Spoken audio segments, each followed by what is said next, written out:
সবাইকে আমাদের trip roaming চ্যানেলে। বর্ষায় ঘুরতে যাওয়ার একটা সুন্দর বাজেট ট্রিপ প্ল্যানের পার্ট 1 ছিল আগের ব্লগে। সেটা এখনো দেখা না হয়ে থাকলে আজকের ভিডিওর আই বাটনে ক্লিক করে দেখে নিতে পারো। আজকে তোমাদের জন্য থাকছে এই মেনপাত ট্রিপের লাস্ট পার্ট, তাই ভিডিওটা স্কিপ না করে শেষ পর্যন্ত দেখতে থাকো। গুড মর্নিং সবাইকে। সকাল সকাল উঠে পড়েছি, এখন ওই 6:30 মতো বাজে। এটা হচ্ছে আমরা যেখানে স্টে করছি দলমা রিসর্টে, তার পিছনের ভিউ। অসাধারণ একটা ভিউ, কারণ সকাল থেকে প্রচণ্ড পরিমাণে বৃষ্টি পড়ছে আর চারিদিকে কুয়াশা ছেয়ে গেছে। মনসুনের সময় আসার মজা এটাই যে এরকম একটা ওয়েদার এনজয় করা যেতে পারে। তো আপাতত ফ্রেশ হবো ঝটপট করে, কারণ আমাদের ট্রেন তো রয়েছে সেই 7:30টার সময় সন্ধ্যাবেলা, কিন্তু আজকে অনেকগুলো সাইট সিইং করার বাকি রয়েছে। তাই ড্রাইভার দাদা বলে গেছেন 8:30টার মধ্যে সবাই রেডি হয়ে যেতে, তারপরে আমরা বেরিয়ে পড়বো। কারণ মেনপাত থেকে ঝারসুগুড়া জাংশন যেতে প্রায় 5 থেকে 6 ঘন্টা লাগে, তাই সব সাইট সিইং খুব ভালো করে কমপ্লিট করে স্টেশনে পৌঁছতে টাইম লাগবে। তাই চলো ঝটপট রেডি হয়ে নিই, তোমাদের সাথে আবার কথা হচ্ছে সাইট সিইংয়ে বেরিয়ে। রাতে ডিনার তাড়াতাড়ি শেষ করে ঘুমিয়ে পড়েছিলাম আর উঠে পড়েছিলাম সকাল সকাল। সকালে উঠেই দেখি ঝমঝমিয়ে বৃষ্টি নেমেছে, চারিদিক কুয়াশায় ঢেকে গেছে। সকালটা খুব ভালো লাগছিল, আলো অন্ধকারে ঢাকা বৃষ্টির সকাল।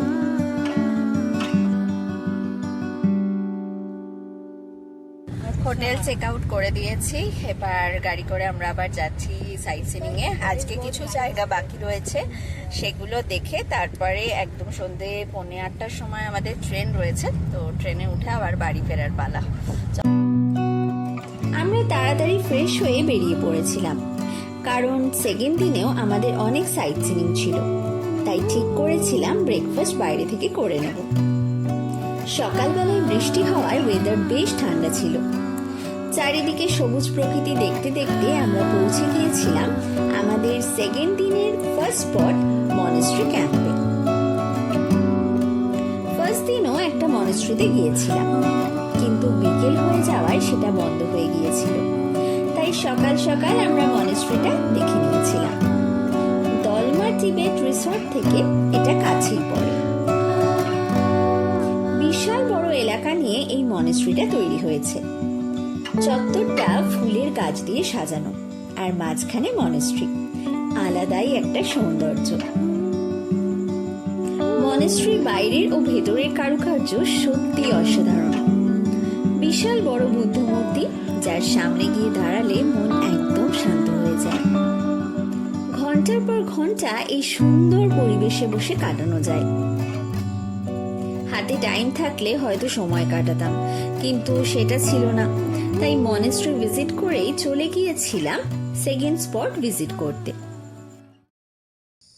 আজকের আমাদের মেনপাতে সেকেন্ড দিন, আর প্রথম সাইট সিইং স্পটে চলে এসেছি। এটা হচ্ছে একটা মনেস্ট্রি, খুব সুন্দর একটা মনেস্ট্রি। চারিদিকটা এতটা শান্ত নিস্তব্ধ যে প্রচণ্ড ভালো লাগছে, যেটা ভাষায় এক্সপ্রেস করা পসিবল হচ্ছে না।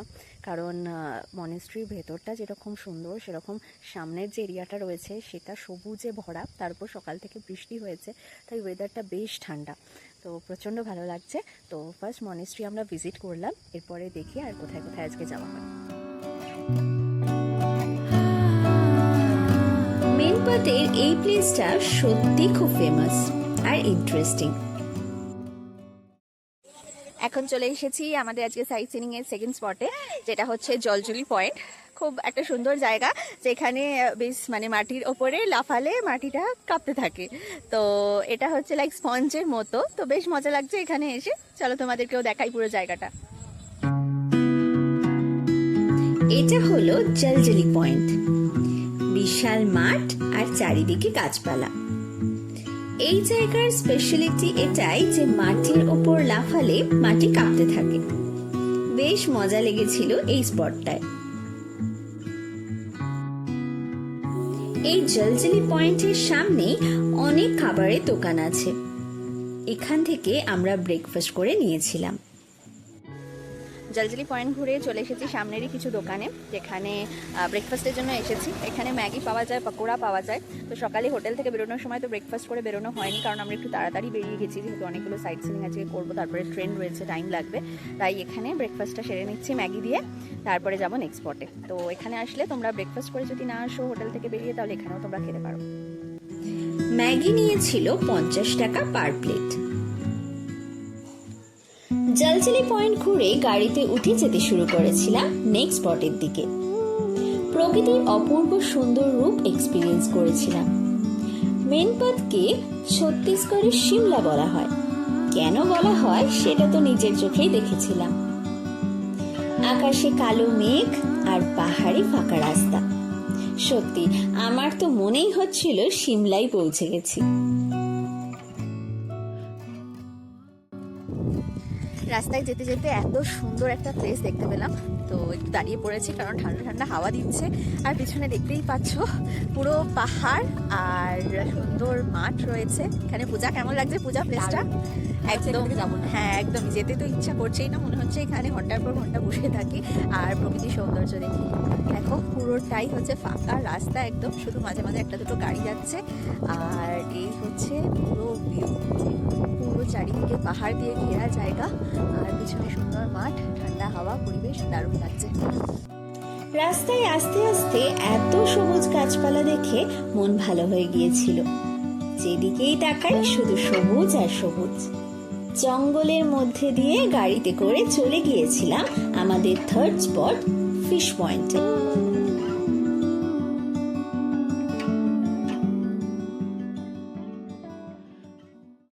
চলে এসেছি আমাদের আজকের দিনের নেক্সট স্পটে। এটা হচ্ছে ফেমাস মেনপাথের একটা স্পট, সেটা হচ্ছে ফিশ পয়েন্ট। তো এখানে এসেই শুনতে পাচ্ছি ঝর্ণার আওয়াজ। এখানে সিঁড়ি দিয়ে নিচে নেমে যেতে হয়, তারপরে ঝর্ণাটার ভিউ খুব ভালো পাওয়া যায়। তো চলো তোমাদেরও নিচে গিয়ে দেখাই যে কতটা সুন্দর দেখাচ্ছে বর্ষার সময়। এই ফিশ পয়েন্টে সিঁড়ি দিয়ে নামতে হয়। বিশাল বড় ওয়াটারফল। জুলাইয়ের সেকেন্ড উইক বলে জল একটু কম ছিল, কিন্তু ভরা বর্ষায় এই ওয়াটারফলটা অপূর্ব রূপ নেয়। এই ওয়াটারফল দেখতে যাওয়ার সময় প্রথমে কয়েকটা সিঁড়ি নেমে যেতে হয়। সিঁড়িগুলো দিয়ে নামতে বা উঠতে তেমন কষ্ট হবে না। ছোট ছোট স্টেপস, কিছুটা নেমে জঙ্গলের মধ্যে দিয়ে এবড়ো খেবড়ো রাস্তা দিয়ে জলের কাছে গিয়েছিলাম। নামার সময় একটু সাবধান থেকো, জঙ্গলের মধ্যে রাস্তা, তাই একটু পিছল। এই জায়গায় অনেকেই পিকনিক করতে সেদিন এসেছিলেন। এখান থেকে ওয়াটারফলের সৌন্দর্য উপভোগ করে আমরা আবার কিছুটা হেঁটে গিয়ে এক্স্যাক্ট পয়েন্টে পৌঁছেছিলাম, যেখানে সব টুরিস্টরাই সময় কাটাচ্ছিলেন। অনেকে তো ওই ঝর্ণার জলে স্নান করতেও শুরু করে দিয়েছিলেন। আর ঝর্ণার জল এত ঠান্ডা ছিল যে পা ডুবিয়ে বসে থাকতে খুব ভালো লাগছিল। আমরাও তাই অনেকক্ষণ এই জঙ্গলের মধ্যে ঝর্ণার সৌন্দর্য উপভোগ করছিলাম। এখানে কিছুক্ষণ সময় কাটিয়ে আবার পাহাড়ি রাস্তা দিয়ে গিয়ে পৌঁছে গিয়েছিলাম আমাদের মেনপাথ ট্রিপের সেকেন্ড দিনের 4 নম্বর স্পটে। এখন রয়েছি আমাদের আজকে সাইট সিনিং এর আরেকটা স্পটে। এটা হচ্ছে মেহতা পয়েন্ট বা সানরাইজ পয়েন্টও বলা হয়ে থাকে। দেখতেই পাচ্ছ পিছনটা কি সুন্দর, পাহাড়গুলো দেখতে পাওয়া যাচ্ছে, আর পিছনে সবুজ গাছপালা, যেদিকেই তাকাই সেদিকেই হচ্ছে সবুজ। মনসুনের সময় এসেছি, তো এই সৌন্দর্যটা দেখার জন্যই এসেছিলাম। এখন তো দুপুর হয়ে গেছে, মোটামুটি 12টা 15 বাজে, বাট সানরাইজ বা সানসেট যদি দেখতে হয় আর সেটাকে যদি উপলব্ধি করতে হয়, তাহলে এই জায়গাটায় অবশ্যই এসো, একেবারে মিস করো না।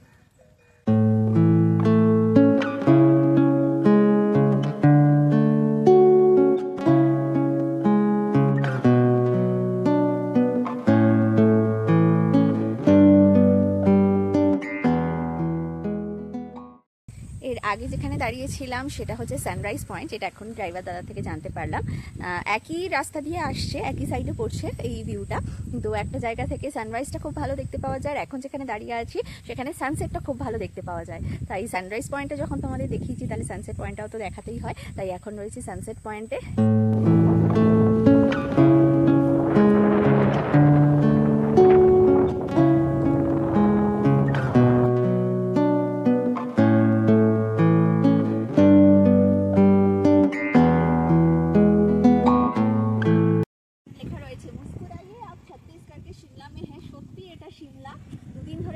করলাম এই মেনপাথের প্রত্যেকটা জায়গায়। অনেকগুলো জায়গা বাকি রয়ে গেছে, কারণ আমাদের ট্রিপ ছিল 2 দিনের, মানে 1 রাত 2 দিনে 3 দিন করলে সব থেকে বেস্ট হয়, কিন্তু ছুটি পাইনি সেই জন্য 2 দিনেই কমপ্লিট করতে হয়েছে। কিন্তু এই যে লেখাটা এখানে দেখতে পেলাম সেই জন্যই ভাবলাম তোমাদের একবার দেখাই।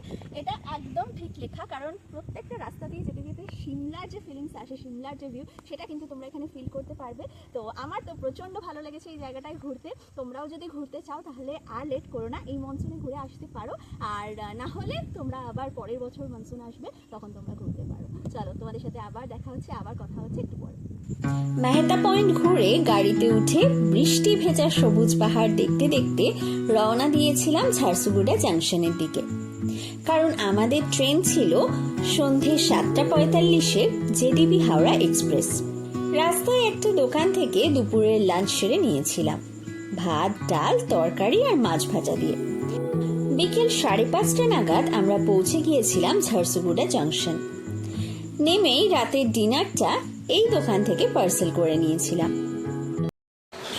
এখন রয়েছি ঝারসুগুড়া জাংশনে, পৌঁছে গেছি। 7:45 বাজে, আমাদের ট্রেন হচ্ছে 8:45 নাগাদ, তাই একটু ওয়েট করছি, দেখি কখন ট্রেন আসে। 8:05-এ ট্রেন আসতেই উঠে পড়েছিলাম, আর এভাবেই শেষ হয়েছিল আমাদের 1 রাত 2 দিনের মেনপথ ট্রিপ। এই ভিডিও যদি তোমাদের ভালো লাগে তাহলে অবশ্যই লাইক করো, শেয়ার করো, কমেন্ট করো, আর আমাদের চ্যানেল ট্রিপ রমিকে সাবস্ক্রাইব করে ফেলো। চলো, তোমাদের সাথে আবার দেখা হচ্ছে নেক্সট দিনের ব্লগে।